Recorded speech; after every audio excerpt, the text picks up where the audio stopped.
And there are new findings tonight from the Attorney General's office after a review of the charity fight night where UNLV student Nathan Valencia died last year. That lengthy report, it's set to be presented to the Nevada Athletic Commission tomorrow morning. Fox 5's Drew Andre combed through it and joins us tonight with the details. Well, Jacqueline, the AG's office came up with 3 key findings, including that the police investigation was too limited in scope and have new recommendations on how to avoid something like this from happening in the future. It's been 9 months since the death of UNLV student Nathan Valencia following an off-campus charity boxing match. I was in shock that this could happen from an event that was supposed to be for charity. The Nevada Attorney General's office reviewed the Kappa Sigma fight night and found not all fighters were students, which led to confusion over what agency could regulate the event. It found the Metro Police investigation was limited to only whether the event center had a valid business license, and that the law enforcement conclusions that no crime was committed was premature and compromised any possible future prosecution. Less than 2 weeks after Valencia's death, the police department sent out this statement, saying in part, although Mr. Valencia's death is tragic, the circumstances surrounding his death are not criminal and no charges will be filed.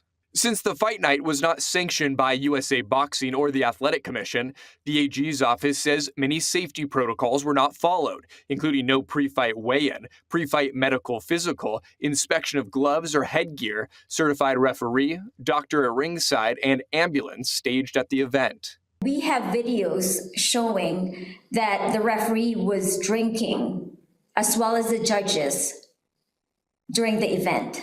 And the AG's office came up with recommendations for future oversight, saying that although the Nevada Athletic Commission has jurisdiction over most unarmed combat, it doesn't have authority to prosecute crimes. So any crimes must therefore be investigated and prosecuted by local law enforcement agencies, as those agencies would for any other violation of state law, suggesting a missed opportunity, for example, to discover if Valencia's opponent was on drugs or tampered with the gloves, which the AG report shows was alleged in multiple witness interviews.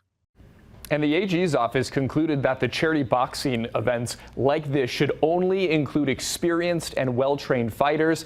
Earlier this year, Valencia's family filed a lawsuit claiming negligence by the fraternity, school, referee, and event center where the fight took place. Jacqueline?